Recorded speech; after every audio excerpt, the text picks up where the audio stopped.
جون 2005 کی ایک گرم رات تھی۔ آگرہ شہر جو تاج محل کی وجہ سے دنیا بھر میں مشہور ہے، اس رات ایک عجیب سی خاموشی کی لپیٹ میں تھا۔ ایٹا روڈ پر واقع انسٹی ٹیوٹ آف مینٹل ہیلتھ، جسے مقامی لوگ پاگل خانہ کہتے تھے، ایک خوفناک راز کی زد میں تھا۔ ہوا میں نمی تھی اور درجہ حرارت 34 ڈگری سینٹی گریڈ کے قریب تھا۔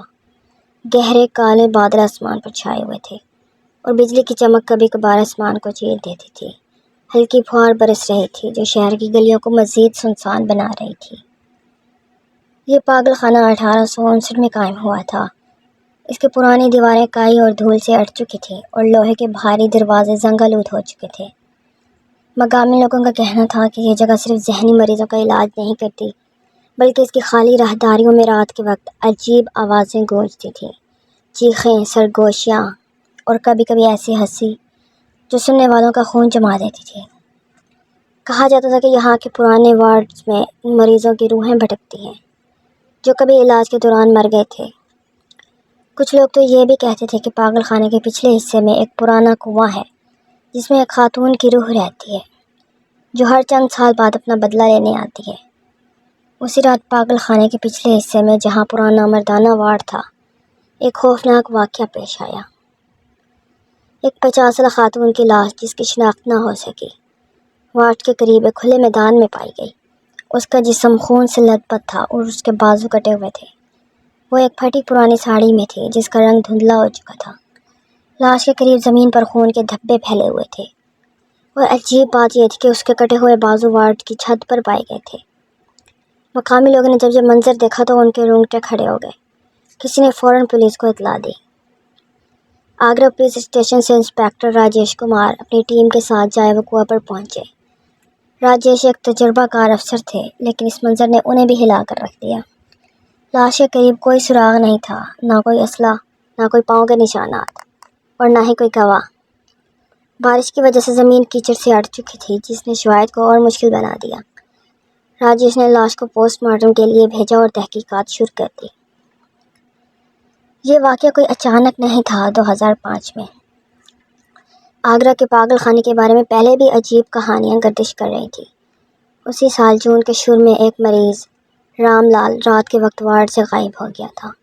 اس کی لاش 2 دن بعد پاگل خانے کے پچھلے حصے میں واقع ایک پرانے کنویں سے ملی۔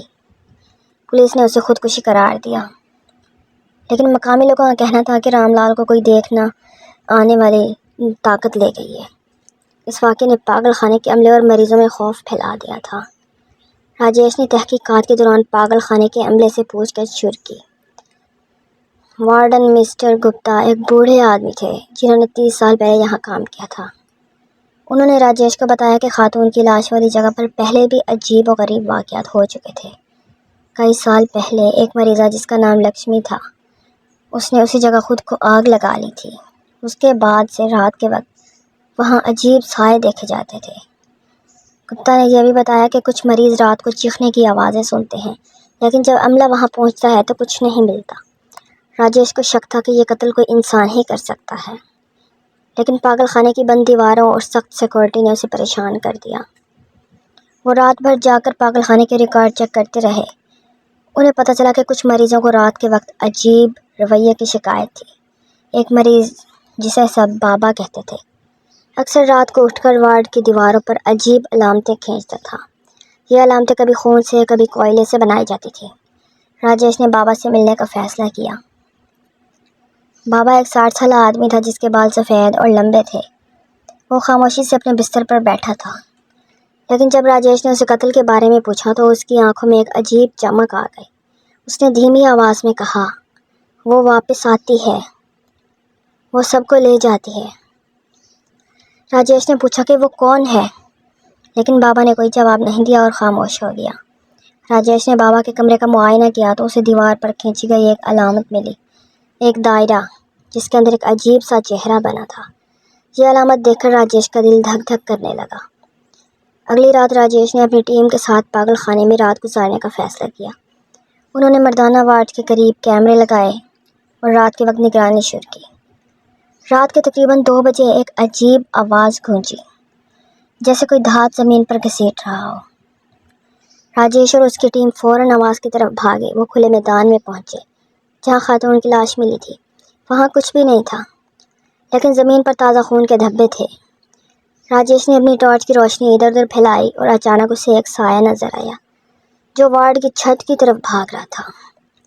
راجیش نے اپنی ٹیم کو چھت پر جانے کا حکم دیا۔ جب وہ چھت پر پہنچے تو انہیں ایک خوفناک منظر نظر آیا۔ ایک آدمی جس کے ہاتھوں میں خون لگا ہوا تھا وہاں کھڑا تھا۔ وہ کوئی اور نہیں، پاگل خانے کا ایک ملازم رامو تھا۔ رامو کے ہاتھ میں ایک تیز دھار چھری تھی اور اس کے چہرے پر ایک عجیب سی مسکراہٹ تھی۔ راجیش نے اسے گرفتار کرنے کی کوشش کی، لیکن رامو اچانک چھلانگ لگا کر چھت سے نیچے کود گیا۔ جب پولیس نیچے پہنچی تو رامو کی لاش زمین پر پڑی تھی اور اس کے ہاتھ سے چھری بھی غائب تھی۔ راجیش کی تحقیقات جاری رہی، لیکن اس واقعے نے اسے اور پریشان کر دیا۔ رامو کی موت نے مزید سوالات کھڑے کر دیے۔ کیا رامو ہی قاتل تھا یا اس کے پیچھے کوئی اور طاقت تھی؟ راجیش نے پاگل خانے کے پرانے ریکارڈ کھنگالنے شروع کیے اور اسے پتہ چلا کہ 1970 کی دہائی میں ایک خاتون ڈاکٹر مالتی اس پاگل خانے میں کام کرتی تھی۔ مالتی پر الزام تھا کہ وہ مریضوں پر غیر قانونی تجربات کرتی تھی، جن میں سے کئی مریض مر گئے تھے۔ ایک رات مالتی پر کچھ مریضوں نے حملہ کر دیا اور وہ اسی کنویں میں گر کر مر گئی جو پاگل خانے کے پچھلے حصے میں تھا۔ اس کے بعد سے لوگوں نے کنویں کے قریب عجیب و غریب واقعات کی شکایتیں شروع کر دیں۔ راجیش نے کنویں کا معائنہ کرنے کا فیصلہ کیا۔ وہ اپنی ٹیم کے ساتھ رات کے وقت کنویں کے قریب پہنچا۔ کنواں خشک تھا اور اس کے اندر ایک عجیب سی بدبو تھی۔ راجیش نے اپنی ٹارچ کی روشنی کنویں میں ڈالی تو اسے کچھ عجیب سا نظر آیا۔ کنویں کی دیواروں پر وہی علامتیں کھدی ہوئی تھیں جو بابا نے وارڈ میں بنائی تھیں۔ راجیش نے کنویں کے اندر اترنے کا فیصلہ کیا۔ جب وہ نیچے پہنچا تو اسے ایک پرانا ڈبہ ملا جس کے اندر کچھ پرانے کاغذات اور ایک تصویر تھی۔ تصویر میں ڈاکٹر مالتی تھی اور اس کے ساتھ ایک چھوٹی بچی کھڑی تھی۔ راجیش نے کاغذات پڑھے تو اسے پتہ چلا کہ مالتی کی ایک بیٹی بھی تھی جسے اس نے پاگل خانے میں ہی چھپا کر رکھا تھا۔ مالتی کی موت کے بعد اس بچی کا کوئی سراغ نہ ملا۔ راجیش کو شک ہوا کہ شاید یہ قتل اسی بچی سے جڑے ہیں جو اب شاید بڑی ہو چکی ہو۔ اس نے پاگل خانے کے عملے سے پوچھ گچھ کی تو پتہ چلا کہ ایک خاتون ملازم رادھا جو چند سال پہلے یہاں کام شروع کیا تھا کبھی اپنے ماضی کے بارے میں نہیں بتاتی تھی۔ رادھا کی عمر تقریباً 40 سال تھی اور وہ رات کے وقت اکثر اکیلی وارڈز میں گھومتی پائی جاتی تھی۔ راجیش نے رادھا کو تلاش کرنے کا فیصلہ کیا، لیکن وہ غائب تھی۔ اس کی تلاش میں راجیش پاگل خانے کے پرانے وارڈ میں پہنچا جو کئی سالوں سے بند تھا۔ وہاں اسے ایک کمرہ ملا جس کی دیواروں پر خون سے علامتیں بنائی گئی تھیں۔ کمرے کے بیچ میں ایک پرانا آئینہ تھا جس میں راجیش نے اپنا عکس کے ساتھ ایک اور سایہ دیکھا۔ اس نے مڑ کر دیکھا لیکن وہاں کوئی نہیں تھا۔ اچانک کمرے کا دروازہ زور سے بند ہوا اور ایک عجیب سی آواز گونجنے لگی جیسے کوئی ہنس رہا ہو۔ راجیش نے اپنی بندوق نکالی اور آواز کی طرف بڑھا۔ وہ ایک تاریک راہداری میں پہنچا جہاں اسے رادھا نظر آئی۔ رادھا کے ہاتھ میں وہی چھری تھی جو رامو کے پاس تھی۔ اس کے چہرے پر ایک خوفناک مسکراہٹ تھی اور اس کی آنکھیں سرخ تھیں۔ راجیش نے اسے روکنے کی کوشش کی لیکن رادھا نے اس پر حملہ کر دیا۔ راجیش نے خود کو بچایا اور رادھا کو گرفتار کر لیا۔ رادھا سے پوچھ گچھ میں پتہ چلا کہ وہ ڈاکٹر مالتی کی بیٹی تھی۔ اس نے بتایا کہ اس کی ماں کی موت کے بعد اسے پاگل خانے میں چھوڑ دیا گیا تھا جہاں اسے کئی سال تک اذیتیں دی گئی۔ رادھا کا خیال تھا کہ اس کی ماں کی روح اس سے بدلہ لینے کو کہتی ہے۔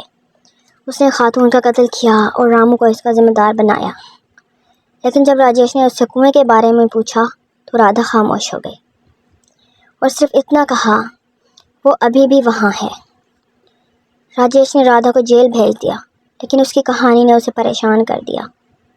اس نے کنویں کو بند کروا دیا لیکن اس کے بعد بھی پاگل خانے میں عجیب و غریب واقعات ہوتے رہے۔ کچھ مریضوں نے رات کے وقت ایک خاتون کا سایہ دیکھا جو کنویں کے قریب کھڑی ہوتی تھی۔ مقامی لوگوں کا ماننا تھا کہ ڈاکٹر مالتی کی روح اب بھی وہاں بھٹکتی ہے اور وہ ہر اس شخص سے بدلہ لیتی ہے جو اس کے راز کو چھونے کی کوشش کرتا ہے۔ راجیش نے اپنی رپورٹ میں لکھا کہ قتل رادھا نے کیا تھا، لیکن اس کے پیچھے کی پوری حقیقت کبھی سامنے نہ آ سکی۔ آج بھی آگرہ کا پاگل خانہ اپنے رازوں کے ساتھ خاموش کھڑا ہے۔